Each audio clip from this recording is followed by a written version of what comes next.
Jemaat yang terkasih, minggu ini kita masuk ke Minggu Prapaskah kelima. Kita akan mulai bersama-sama peribadatan kepada Tuhan dengan memuliakan namanya melalui kidung jemaat nomor 10 bait yang pertama dan kedua.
Saudara-saudara yang dikasihi Tuhan, ibadah Minggu Prapaskah kelima ini berlangsung di dalam nama dan kuasa Allah Bapa, Putra dan Roh Kudus.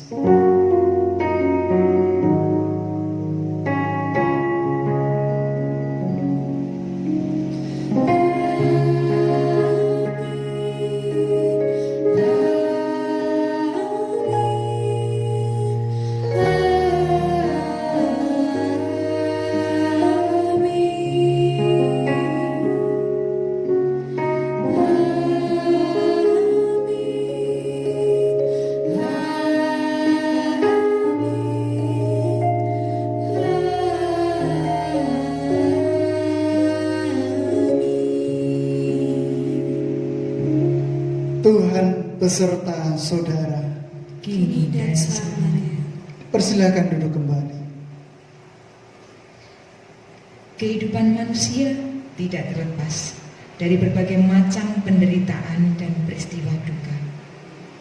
Seringkali kita tidak memiliki kemampuan untuk mengatasi berbagai macam persoalan itu, sehingga terasa begitu berat dan sulit untuk diatasi. Kesulitan mengatasi persoalan dan beratnya penderitaan yang harus ditanggung dapat menimbulkan sikap pesimis, frustasi, dan tidak berdaya. Berbagai penderitaan dan peristiwa duka dapat membuat seseorang bersikap menyerah, kalah, dan tidak memiliki semangat hidup untuk bangkit dari keterpurukan. Jemaat yang terkasih, memasuki Minggu Prapaskah kelima ini, kita diajak untuk belajar percaya pada kuasa Allah yang mampu membangkitkan, yang sudah mati dan memberi kekuatan baru untuk tidak menyerah kalah atau terbelenggu oleh berbagai penderitaan dan peristiwa duka. Marilah bersama-sama kita mengangkat kidung jemaat 453 bait yang pertama dan ketiga.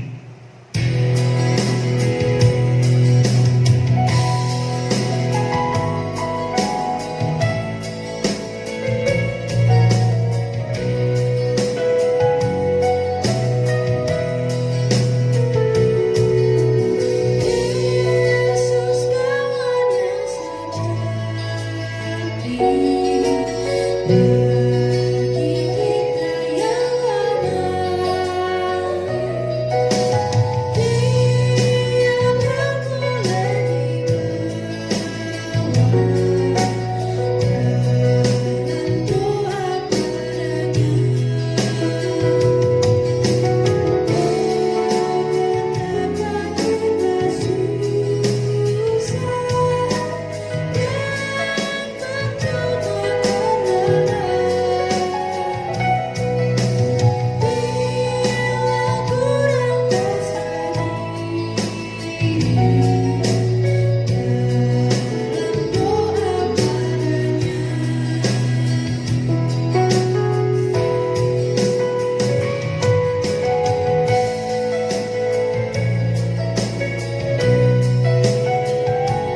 memohon dan menyesali segala dosa dan kesalahan kita.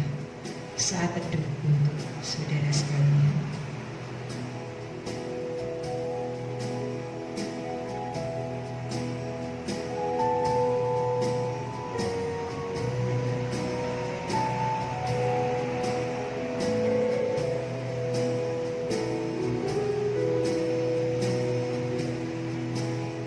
Ya Tuhanku, inilah kehidupan kami yang penuh dengan dosa, najis dan celah. Kiranya Tuhan sendiri yang mengetahui setiap pribadi kami masing-masing. Tuhan yang Maha Pemurah akan menyediakan belas kasihan kepada kami semuanya untuk membasuh, untuk mentahirkan setiap dosa dan pelanggaran kami, sehingga kami layak di hadapan Tuhan Yesus. Kami bertaruhkan seluruh kehidupan kami ke dalam tangan kuasa Engkau yang Maha Kudus. Di dalam nama Putramu yang tunggal Tuhan kami Yesus Kristus, kami berdoa. Amin. Kita akan menyanyikan bersama-sama Kidung Jemaat 361 bait yang pertama dan keempat.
Untuk bangkit berdiri. Bersama-sama kita terima berita anugerah dari Tuhan. Berbahagialah orang yang diampuni pelanggaran-pelanggarannya dan yang ditutupi dosa-dosanya. Berbahagialah manusia yang kesalahannya tidak diperhitungkan Tuhan kepadanya. Roma 4 ayat 7 dan 8. Demikianlah berita anugerah dari Tuhan. Syukur kepada Damai Kristus bagimu dan bagimu juga. Menanggapi apa yang menjadi berita anugerah ini, bersama kita ungkapkan pujian dari Kidung Jemaat 353 akan kita nyanyikan bait yang pertama dan kedua.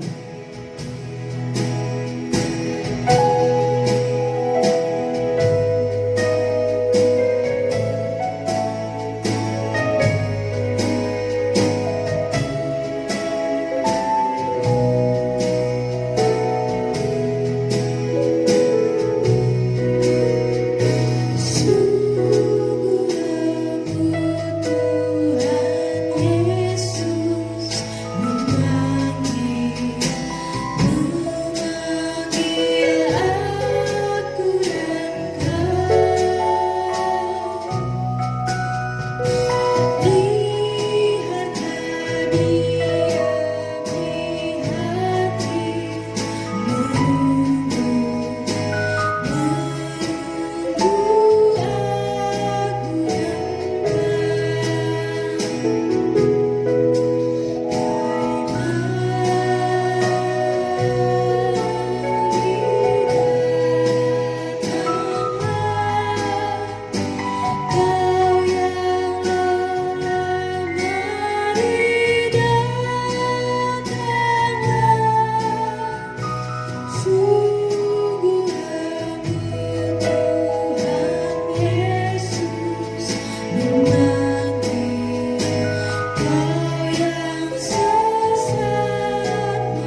Silakan duduk kembali. Dan sebelum kita bersama-sama belajar memahami sebagian kesaksian firman Tuhan, kita datang pada Tuhan di dalam doa. Kita berdoa. Waktunya bagi kami Engkau bentuk, ya Allah, menjadi lebih sempurna lagi di hadapan Tuhan. Oleh karenanya kami mengundang Roh Kudus-Mu hadir ke tengah-tengah kami. Urapi, kuasai kami juga tempat di mana kami berbakti, di mana kami beribadah. Hamba-Mu yang hendak menyampaikan firman, Tuhan akan pakai mulut, bibir, lidah, dan pemikirannya untuk boleh berkata-kata sesuai dengan kehendak Tuhan sendiri. Kami menyerahkan waktu ini sepenuhnya, dari awal hingga sampai akhir. Hanya di dalam nama Tuhan kami Yesus Kristus kami berdoa. Amin. Saudara-saudara yang dikasihi Tuhan, hari ini kita akan bersama-sama menerima beberapa bacaan leksionari. Bacaan yang pertama terambil dari Yesaya 37 ayat 1 sampai 14. Tanggapan Mazmur dari Mazmur 130 bait yang pertama sampai 8. Bacaan yang kedua Roma 8 ayat 6 sampai 11. Dan Injil terambil dari Yohanes 11 ayat 1 sampai 45. Dan perkenankan saya membacakan Yohanes 11 ayat 1 sampai 45. Dan saya membaca bagian yang ke-33 sampai 40. Yohanes 11 ayat yang ke-33 sampai 40. Demikian. Ketika Yesus melihat Maria menangis dan juga orang-orang Yahudi yang datang bersama-sama dia, maka maskulah hatinya. Ia sangat terharu dan berkata, "Di manakah dia kamu baringkan?" Jawab mereka, "Tuhan, marilah dan lihatlah." Maka menangislah Yesus. Kata orang-orang Yahudi, "Lihatlah betapa kasihnya kepadanya." Tetapi beberapa orang diantaranya berkata, "Ia yang memelekkan mata orang buta, tidak sanggupkah ia bertindak sehingga orang ini tidak mati?" Maka maskulah pula hati Yesus. Lalu ia pergi ke kubur itu. Kubur itu adalah sebuah gua yang ditutup dengan batu. Kata Yesus, "Angkat batu itu." Marta, saudara, orang yang meninggal itu berkata kepadanya, "Tuhan, ia sudah berbau, sebab sudah 4 hari ia mati." Jawab Yesus, "Bukankah sudah kukatakan kepadamu, jikalau engkau percaya, engkau akan melihat kemuliaan Allah." Saya akan mengulang bagian yang ke-40, saudara. Jawab Yesus, "Bukankah sudah kukatakan kepadamu, jikalau engkau percaya, engkau akan melihat kemuliaan Allah." Sedemikian pembacaan saya, dan yang berbahagia adalah kita semua yang mau mendengar, memelihara firman Tuhan dan dengan setia melakukannya. Hosiana.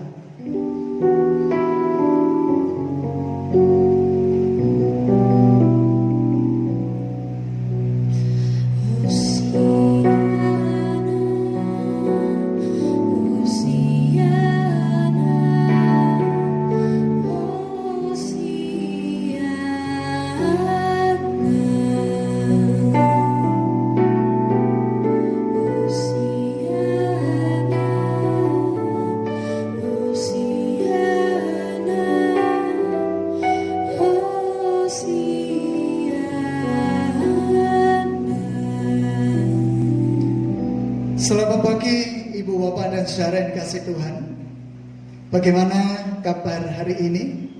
Harapan saya kita berada dalam kondisi sehat tanpa kekurangan suatu apapun, dan kita setia berada di rumah kita masing-masing.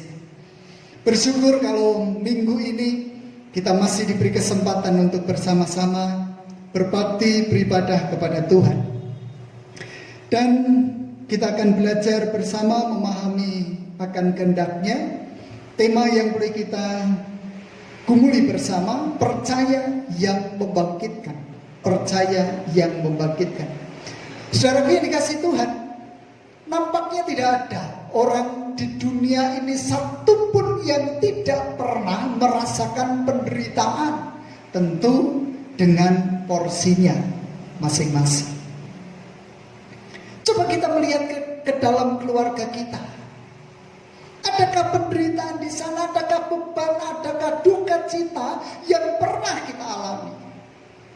Saudara, kalau pasangan hidup kita menuntut kita lebih dari kemampuan yang kita miliki, tentu kita akan merasakan penderitaan. Ketika keuangan yang ada dalam kehidupan kita selama 1 bulan dan amburadul keadaannya, penderitaan itu akan dialami bukan hanya oleh suami istri, tetapi oleh orang-orang yang tinggal di dalam keluarga itu. Kalau ada harapan di dalam kehidupan kita, anak-anak kita nurut manut apa yang menjadi aturan main kita, dan ternyata di luar anak kita membuat masalah, penderitaan itu terjadi dan dirasakan oleh orang tua. Ketika satu anggota keluarga dalam kehidupan kita sakit, tentu bukan hanya yang sakit yang merasakan penderitaan, tetapi semua keluarga yang ada. Termasuk di dalamnya, saudara, kalau beberapa hari ini, kurang lebihnya kalau 14 hari selesai tanggal 27, sedangkan ini tanggal 29, artinya 19 hari. Oleh karena virus COVID-19, coronavirus, kita harus berada di dalam rumah. Kita tidak boleh bersosialisasi dengan yang lain. Itu menimbulkan penderitaan tersendiri dalam kehidupan kita. Apalagi kalau kita termasuk orang sosialita, suka jalan-jalan misalnya. Beban penderitaan juga dialami oleh orang-orang yang bekerja di sekolahan mungkin. Ketika tugas harus diselesaikan di rumah, guru-guru harus mengerjakan tugas-tugasnya melalui online. Juga pekerja-pekerja yang harus bekerja di rumah, work from home. Tetapi nampaknya jaringan internet terbatas. IndiHome yang ada di dalam kehidupan kita lelet. Bukankah itu menimbulkan penderitaan tersendiri dalam kehidupan kita? Saudara-saudara yang dikasih Tuhan, nampaknya memang tidak semua orang mampu mengatasi persoalan kehidupan, mengatasi penderitaan, mengatasi duka citanya dengan baik. Ada banyak orang yang karena penderitaannya menjadi pesimis, frustasi, dan tak berdaya, yang akhirnya dia menyerah, kalah, tidak memiliki semangat untuk hidup. Dan itulah yang dituangkan dalam pendahuluan ketika kita beribadah tadi. Oleh karenanya di Minggu Prapaskah kelima ini kita diajak belajar percaya pada kuasa Allah yang membangkitkan orang yang mati. Dan tentu saja Allah yang membangkitkan orang mati itu juga memberi kekuatan baru untuk tidak menyerah, kalah. Kita diharuskan untuk terus berjuang, saudara. Dan melalui bacaan-bacaan leksionari kita, bacaan yang pertama Yeskiel 37 ayat 1-14 memberikan gambaran kepada kita siapa bangsa Israel itu. Bangsa pilihan, anak emas, anak yang dibangga-banggakan oleh Tuhan tentu saja. Harapan mereka dalam menjalani hari-hari panjangnya tentu kalau anak pilihan, anak emas, anak yang dibangga-banggakan, ya hidupnya nyaman-nyaman saja. Tetapi apa yang terjadi? Bangsa Israel sama dengan bangsa yang lain, ketika tidak mau tunduk patuh dengan Allah, maka hukuman Allah terjadi atas kehidupan mereka. Dan itulah penderitaan yang harus mereka alami. Bangsa Israel bukan lagi menjadi bangsa pemenang pada saat itu, tetapi bangsa yang kalah, bangsa yang tercacah, bangsa yang terbuang. Dia berada di dalam kekuasaan bangsa Babel. Dan mereka juga mengalami penderitaan yang begitu sangat ketika bait Allah hancur. Bait Allah adalah simbol kehadiran Allah di atas muka bumi. Dan ketika itu hancur, mereka sudah tidak dapat berbakti lagi. Kemudian hari ketika mereka kembali ke tanah Kanaan. Itulah penderitaan-penderitaan yang dialami oleh bangsa Israel. Bahkan mereka menyatakan bahwa penderitaan itu sudah seperti tulang yang kering, tulang yang sudah tidak memiliki daging lagi. Tetapi apakah Tuhan membiarkan itu? Tidak. Melalui Yeskiel mereka diingatkan kembali bahwa tulang-tulang yang kering itu akan dibangkitkan oleh Tuhan. Tulang-tulang yang kering itu akan dibungkus kembali dengan daging dan diberi kehidupan oleh Tuhan. Tetapi kembali, walaupun anak emas, anak pilihan, mereka harus bertobat, menyesali setiap dosanya, pelanggarannya, dan datang kepada Tuhan mohon pengampunan.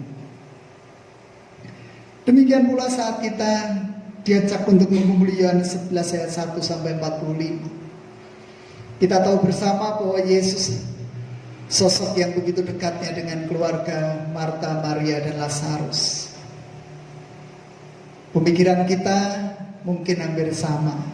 Kalau orang yang dekat itu selalu diperhatikan, orang yang dekat selalu dikunjungi, orang yang dekat diberinya berkat.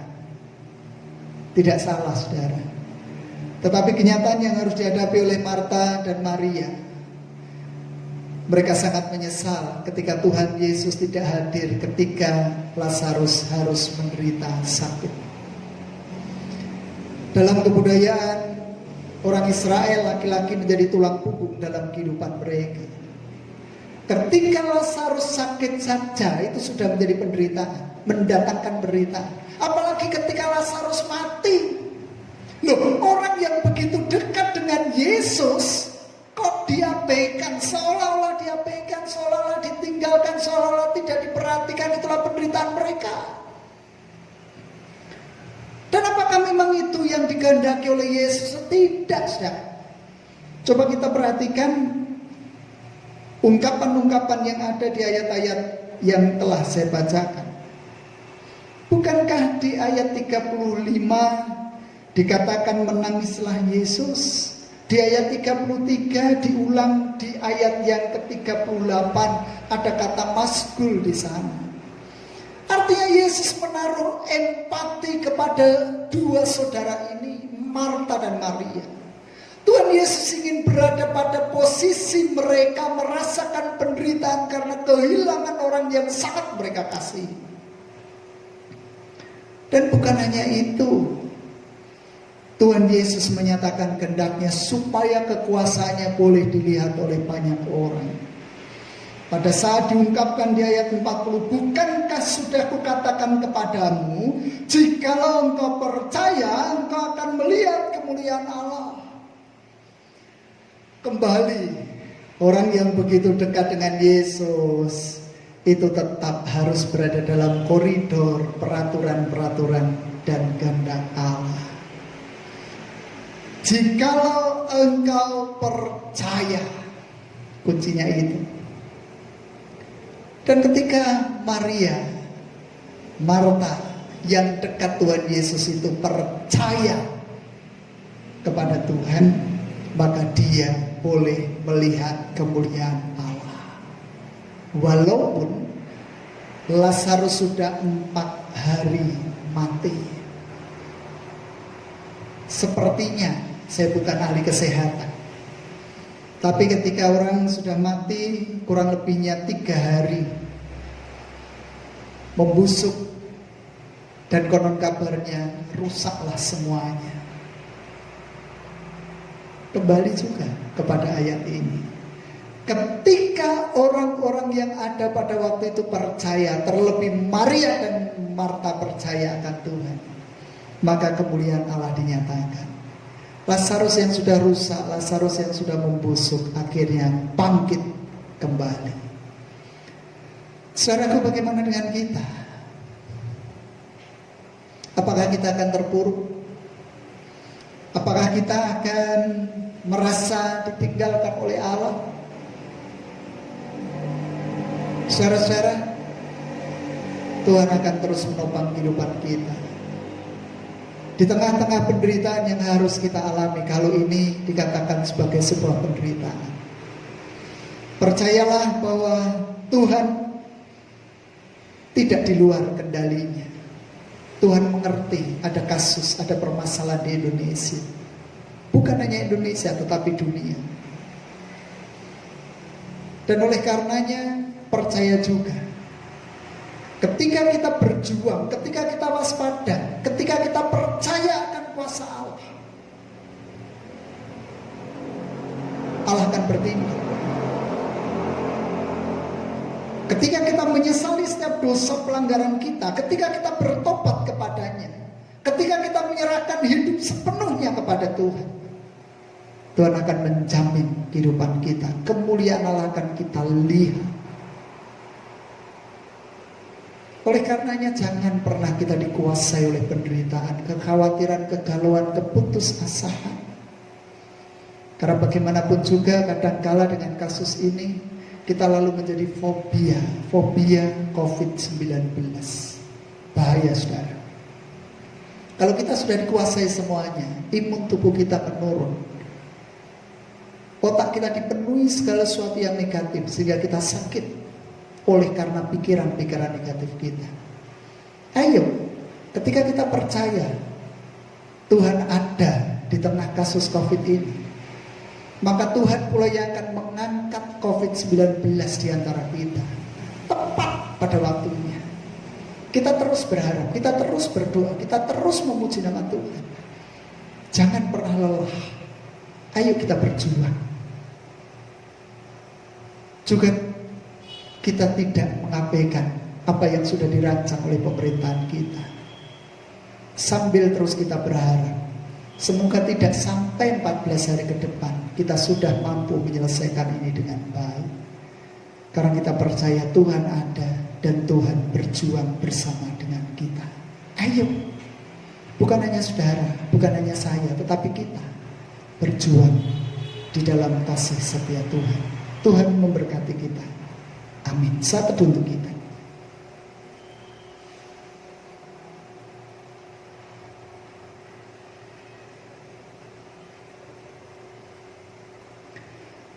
Bersama-sama kita datang pada Tuhan di dalam doa untuk sahabat-sahabat kita. Kita berdoa bahwa di dalam surga Engkau yang berkuasa atas kehidupan kami, Engkau yang memiliki hidup dan mati kami, Engkau yang boleh kami kenal dalam nama Tuhan kami Yesus Kristus. Segala puji syukur hormat kemuliaan hanya bagi Engkau di tempat yang maha tinggi. Bersyukur kalau Tuhan masih memberikan kesempatan kepada kami untuk kami boleh hidup, menikmati hari-hari pemberian Tuhan dengan berbagai macam dinamikanya. Bersyukur atas kekuatan dan kesehatan itu. Dan oleh karenanya kami berdoa secara khusus untuk Bapak Rudi Wimbati yang harus terbaring sakit di Rumah Sakit Harapan Ibu. Demikian pula Bapak Heri Hartana yang harus terbaring sakit di Rumah Sakit Banyumas. Tuhan akan berkati mereka berdua sehingga memperoleh kesehatan, pemulihan yang sempurna yang berasal dari Tuhan. Berdoa untuk orang-orang yang terpapar COVID-19, terlebih yang ada di Purbalingga 4 orang. Tuhan akan angkat sakit penyakit mereka dan Tuhan akan ganti dengan kesembuhan. Kami percaya itu Tuhan. Kami berdoa untuk para dokter, jurawat, tenaga kesehatan, tenaga medis yang berjuang untuk menuntaskan COVID-19 ini. Tuhan akan topang mereka, Tuhan akan memberikan kesehatan, kekuatan kepada mereka, sehingga mereka boleh berjuang sampai titik darah penghabisan. Berdoa untuk orang-orang yang peduli dengan kesehatan. Biarlah Tuhan sendiri yang terus hadir dalam perjuangan mereka. Dan mampukan kami membantu semampu kami, baik doa, daya, dan dana, sehingga semuanya boleh berjalan seturut dengan kehendak Tuhan. Berdoa untuk gereja-gereja milik Tuhan yang setia hadir untuk bertelut dan berdoa memohon berkat dari Tuhan. Pemerintahan bangsa kami di dalam menuntaskan permasalahan-permasalahan terlebih COVID-19, Tuhan juga akan sertai, Tuhan akan berkati, Tuhan akan beri kekuatan dan kesehatan kepada mereka. Terima kasih Tuhan. Hindarkan kami dari berbagai macam mara bahaya. Hindarkan kami dari fitnahan-fitnahan, berita-berita hoax.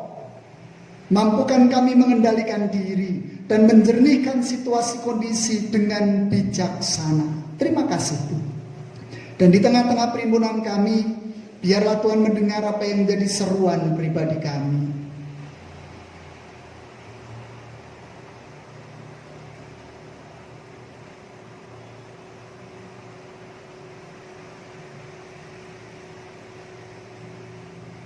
Kalau sebentar lagi kami hendak menyelesaikan peribadahan kami, berkat Tuhan senantiasa kami nantikan hadir di keluarga kami masing-masing. Inilah sahabat-sahabat kami yang kami naikkan hanya demi nama Putra-Mu yang tunggal, Tuhan kami Yesus Kristus. Amin. Mengundang saudara-saudara untuk bangkit berdiri. Arahkanlah hatimu kepada Tuhan. Kami menyerahkan hati kepada Tuhan. Jadilah saksi Kristus. Syukur kepada Allah. Terpujilah Tuhan. Kini dan selamanya. Terimalah berkat Tuhan. Tuhan memberkati engkau dan melindungi engkau. Tuhan menyinari engkau dengan wajah-Nya dan memberi engkau kasih karunia. Tuhan menghadapkan wajah-Nya kepadamu dan memberi engkau damai sejahtera. Amin.